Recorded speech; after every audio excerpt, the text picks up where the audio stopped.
Muito bem, bem-vindo ao nosso canal. Sou o professor Ramsés Magno, professor de História, formado pela Universidade Federal do Maranhão e especialista em ensino-aprendizagem da história. Estamos aqui com mais um mini documentário que visa discutir a história do Brasil pela perspectiva dos movimentos sociais. Nosso tema de hoje é a Balaiada, revolta que se deflagrou na então província do Maranhão entre os anos de 1838 e 1841. Para melhor compreendê-la, faz-se necessário relacioná-la a uma cadeia de antecedentes, centrados principalmente no contexto do período regencial, considerado por muitos como o de maior instabilidade político-social do Brasil.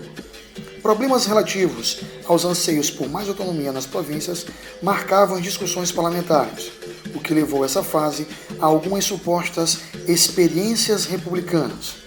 Essa turbulência veio em decorrência da forte instabilidade política, fruto da disputa nacional de poder entre os partidos liberal e conservador. Dessa forma, afirmamos que tal disputa de poder acabou se refletindo nas províncias brasileiras. A ordem social e política nacional viu-se então abalada por diversos movimentos estes que ficaram conhecidos como as rebeliões regenciais, entre as quais podemos destacar a cabanagem no Pará, primeiro movimento popular a tomar o poder em uma província do Brasil, a revolta dos malês, na Bahia, maior levante de escravos urbanos de nossa história, a Farroupilha, no Rio Grande do Sul, a mais longa guerra civil brasileira e a Balaiada no Maranhão, que estudaremos agora. Assim, podemos reforçar que nada mais somos do que um espelho da política dos conflitos e das contradições nacionais. Entre os fatos precursores da rebelião, enfatizamos episódios que explodiram no Maranhão nos meses de setembro e novembro do ano de 1831, que ficaram conhecidos por essa razão como Setembrada e Novembrada. Essas rebeliões tiveram um forte sentimento nacionalista, com extremo caráter anti-lusitano e exigiam, dentre outras medidas, a expulsão dos portugueses do Brasil. Tais traços anti-lusitanos estiveram presentes em várias agitações por todo o Império, e em especial na Balaiada. Discurso esse ratificado pelo manifesto deixado por Raimundo Gomes, o Cara Preta, documento que retrataremos daqui a pouco. Outro fator que acabou contribuindo para estourar a rebelião está relacionado à crise da economia local, que não estava conseguindo superar seus concorrentes externos, além de outros fatores como a queda no preço internacional do algodão e a crise do mercado interno, fruto da seca que assolava a região.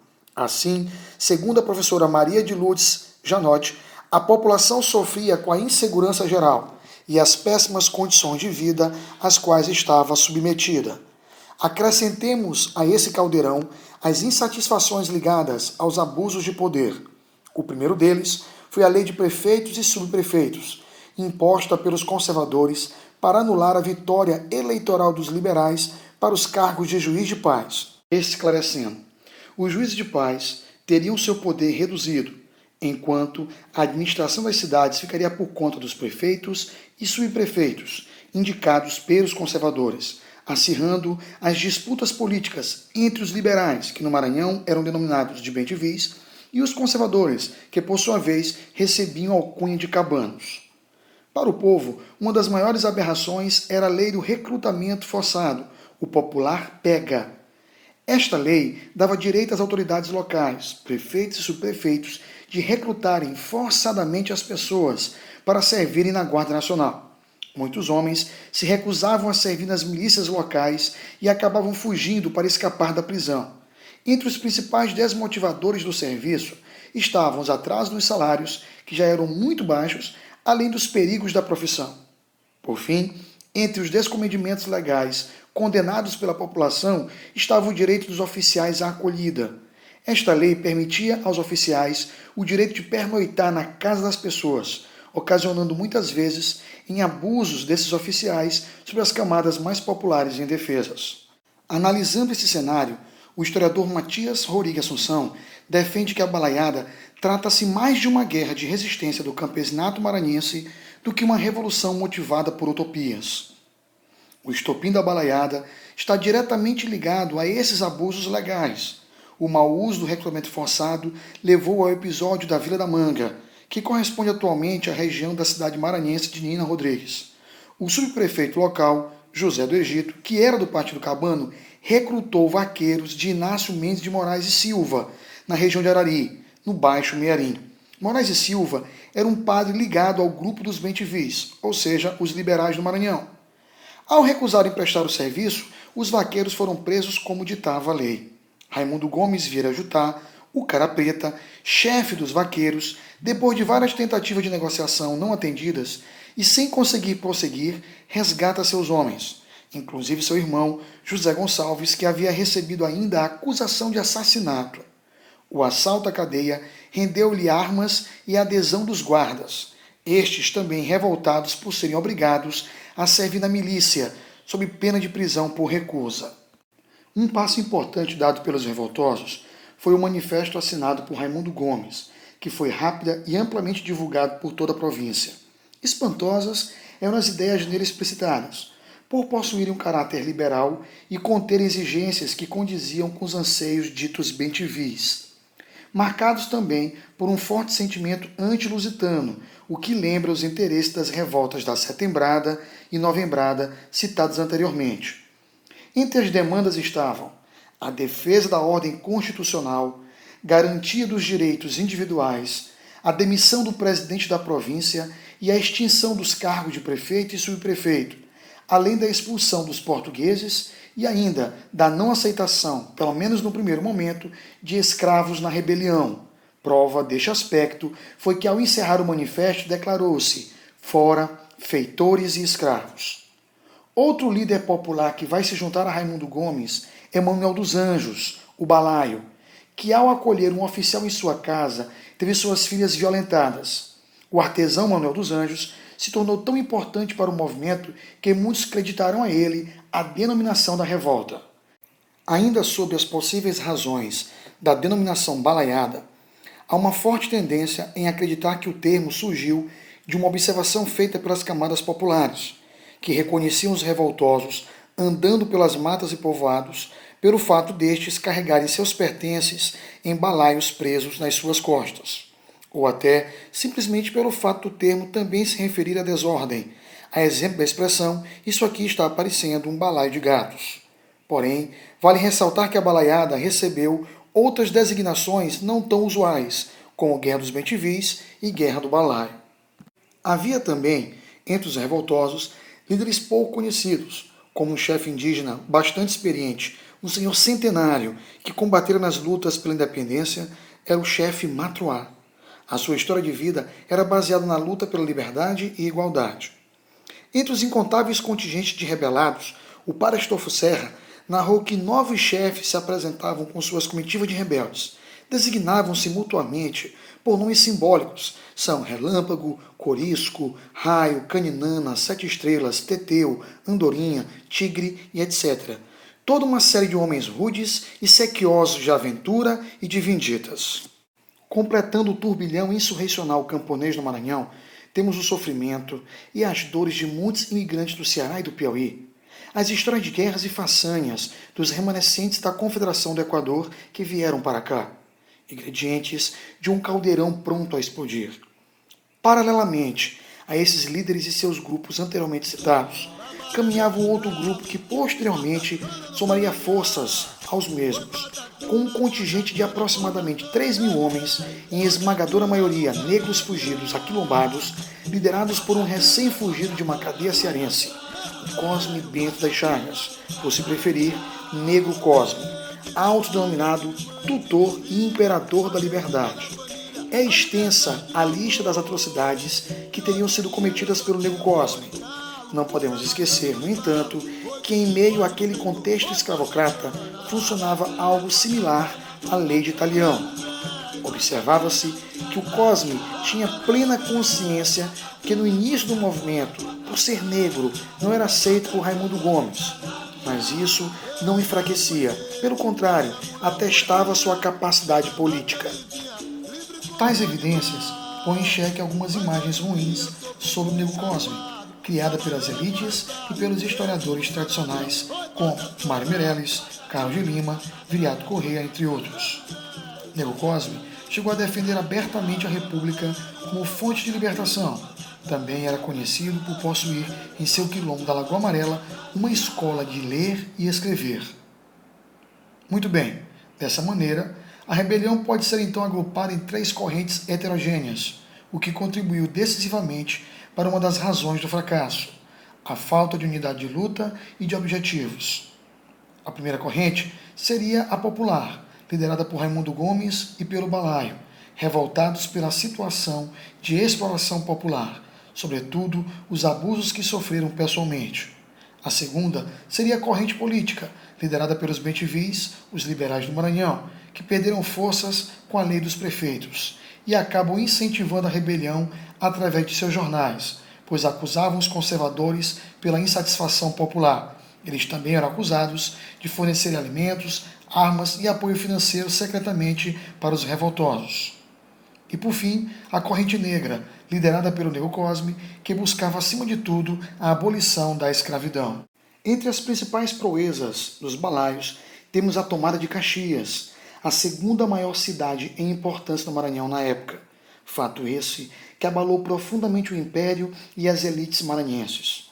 Nesse momento, os liberais retiram seu apoio a eventuais contestações por compreenderem que o movimento havia fugido ao seu controle. Situação que se reforça com a participação dos negros que aderiram, depois de algum tempo, à corrente popular. Além do mais, a rebelião tomou outras proporções, atingindo as províncias do Piauí e do Ceará. Outro ponto assustador para as elites naquele momento era o temor de ocorrer no Maranhão uma revolução semelhante à do Haiti, haja vista o grande contingente de escravos envolvidos no conflito. A potencial revolução expressava-se de diferentes formas. Em Caxias, muitas cantorias eram ouvidas pelas ruas. Entre elas, o balaio chegou, cadê branco? Não há mais senhor. Em posse da cidade de Caxias, os balaios formaram um conselho militar, composto pelos dirigentes das forças rebeladas, e uma junta provisória que incluía membros importantes da cidade. Outro passo foi o envio à capital da província de um comitê excepcionalmente composto por homens de influência da cidade para apresentar as propostas dos insurgentes. Pretendia-se assim, segundo o historiador Mário Meirelles, dar mais credibilidade às reivindicações. Entretanto, supõe-se que tenha sido esse o maior erro cometido pelos balaios, haja visto que, ao chegar à capital, a deputação ventilou que fora coagida pelos sediciosos para serem porta-vozes dessas reivindicações, sem alternativa a não ser aceitar a missão para o qual foram incumbidos. Nesse clima, o governo do Império decide enviar para o Maranhão Luiz Alves de Lima e Silva, o futuro Duque de Caxias, conhecido como o Pacificador. O mesmo assumiu o governo da província do Maranhão e a chefia das armas do Piauí, Maranhão e Ceará.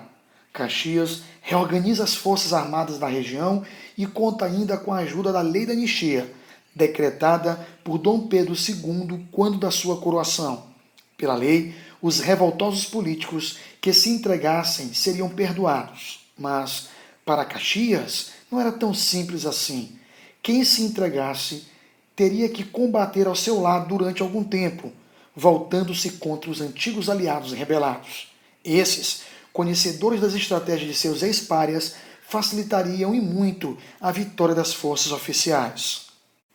Caxias, de posse dessas estratégias militares e de sua fama que já se espalhara, provocou a fuga de muitos rebeldes, mesmo antes dos combates. Outros foram vencidos pela fome e pestes, como reconhecido pelo próprio Caxias, em ofício relatando as condições favoráveis à sua vitória. Outros tantos se entregaram, centenas foram presos ou morreram. Segundo Matias Assunção, a balaiada retoma assim a tradição dos grandes genocídios praticados pelos colonizadores nas guerras e reduções indígenas no Maranhão. Quanto ao destino dos líderes, acredita-se que o balaio foi morto em uma das lutas travadas na cidade de Caxias. Raimundo Gomes, depois de muito resistir e de durante algum tempo ter se aliado ao Nego Cosme, acabou morto em condições suspeitas a caminho de São Paulo no exílio interno, após se entregar e ser anistiado. Outro líder importante, embora pouco lembrado pela historiografia tradicional, o centenário chefe indígena Matuá, foi morto também logo depois de se entregar. Ao iniciar o ano de 1841, restava apenas o Nego Cosme, o último grande líder da balaiada a ser derrotado. Muitos tiveram o privilégio da anistia, eram considerados inimigos políticos. Cosme foi julgado como inimigo social. Nunca uma sociedade escravista deixaria de punir exemplarmente um negro subversivo. Jamais se reconheceria que um homem de cor fosse capaz de possuir pretensões políticas, sociais e mesmo educacionais. Cosme foi perseguido de forma implacável por todo o Maranhão entre 19 de janeiro a 14 de fevereiro de 1841, data em que foi pego na região de Mearim, com cerca de 200 homens que ainda lhe sobravam.